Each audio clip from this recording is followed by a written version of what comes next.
Репортажі про культурно-громадську діяльність відділу УНО в Канаді, спонсоровані фундацією Бориса Городинського.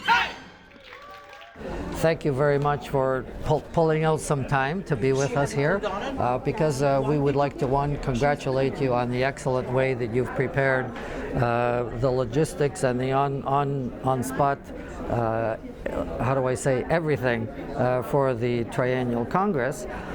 But also in the background, we're having immense activities happening at the UNF branch in Winnipeg, which has become the everything place for things Ukrainian and for all the newcomers to Canada, to Winnipeg here right now.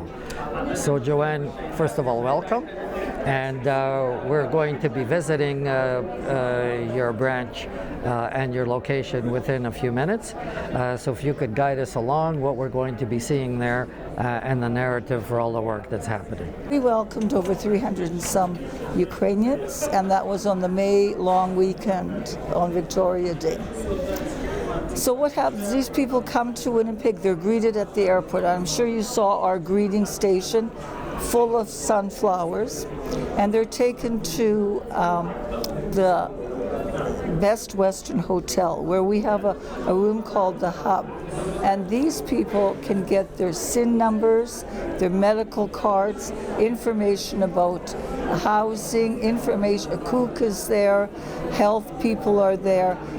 They can, a lot of their questions are answered, well, we hope they are. And then we have, at UNF has opened their doors very graciously to, I call it shop till you drop. So we've taken, we had a bar that we had in the basement of the building, and we've made it into a free place to shop. They can get hygiene products, they can get baby products, they can get clothing, and now we're focusing a lot on groceries and food and stuff. Well, we're very fortunate to have an amazingly dedicated group of volunteers run by our volunteer coordinator, Pani Beverly Stepaniuk. And we opened only 4 days after the war on February 27th to collect humanitarian aid along with other community organizations to send to Ukraine through MIST and to help organizations such as Come Back Alive. So far we've collected over 20,000 pounds of equipment to send to Ukraine. And on March 15th, we welcomed our first Ukrainian family here to the center, and we're able to provide them with a lot of the things that they needed. And to date, we have 2,100 families that come to our center for help. What is your scope of the help that you provide? The type of help we provide, as you can see, we have a clothing depot, we have things like baby needs. In fact, we have a new baby program for those people that have arrived and had their new Canadian baby here. We also have a food bank for which we sorely need donations. We are quite literally out of food.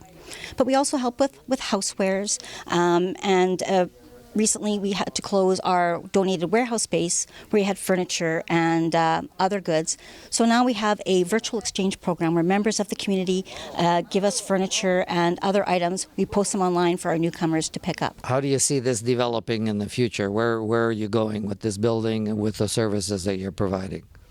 Well, our volunteer coordinator, Beverly, has some great plans for the center, and she's really helped us to actualize them. We're hoping to basically bring UNF back to life, to be a cultural center like it was way back in the 40s and 50s, to have a Ridno Shkola here, to have more dance groups. And I'm a scout leader. I'm hoping that perhaps we can have a scout group here to help integrate some of our Ukrainian-Canadian youth into Canadian society. We have been working together with UNF for a number of months since April, putting together backpacks. So Ruksak na za Nadia, Backpacks for Hope, for each child that enters Manitoba and is starting school in Manitoba. So currently the eligibility is from ages 5 to 13, so kindergarten to grade 8. And we have been working with UNF to get donations of new and gently used backpacks, school supplies, hygiene items, a little toy, a comfort item like a stuffy or a stuffed animal or a doll. So we've been working really hard to make sure each child that comes from Ukraine here to Manitoba has something to start with as they start school. And is this UNF building here, this address, the distribution point for these backpacks? And how do these families find out that the backpacks are available here in the first place? That's a very good question.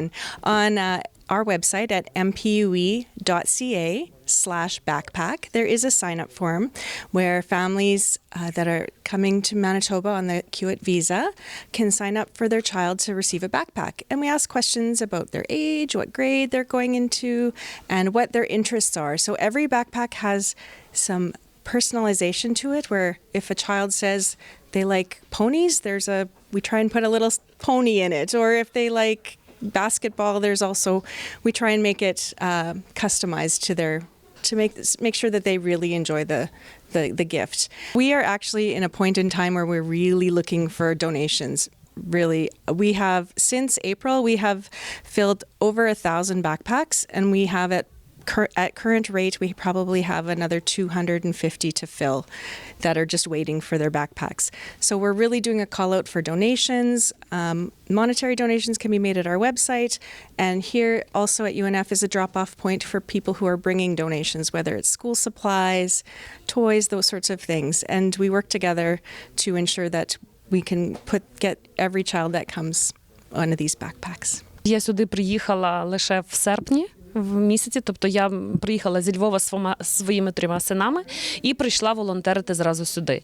І мене вразила робота тут цього осередку, тут UNF, тому що вони роблять колосальну роботу і бейбі-бокси дають всім новонародженим в Вінніпезі. Це велика коробка, в якій є ковдри, все потрібне зразу для мамів на перший період. Бодіки, такий одяг, ковдри, подушечки, памперси, дитяче харчування, бутилочки. Ми сьогодні якраз відкривали такі, прийшла мама, яка народила дівчинку, і ми відкривали. Батьки дуже щасливі, і направду на перший початок це є дуже великий подарунок для мамів, які народили тут. Ми тут не мали друзів, знайомих. Перше, що мене вразило, це зразу в аеропорті нас прекрасно зустрічають. Всі замучені, дітям якісь іграшки дають, якісь солодощі. Приїжджає автобус і нас відвіз в готель. В готелі ми безкоштовно жили в чудових номерах з 3-разовим харчуванням. Направду, я таких добрих людей навіть не очікувала такого відношення, які вони відкриті серцем тут і скільки вони готові допомогти всім абсолютно. If anybody wants to give us furniture, we ask them to send us a picture, we post it, and people pick up. And it's really working well. You don't have to move it 3 times, you only move it once. So we have that. We have a shuttle service. We have 2 car companies that have given us vans and a truck, and we shuttle people from the hotels. When we started, we were in 1 hotel. We're now in 22 hotels. People are really coming here a lot. And I must say, we at UNF are very willing to help them.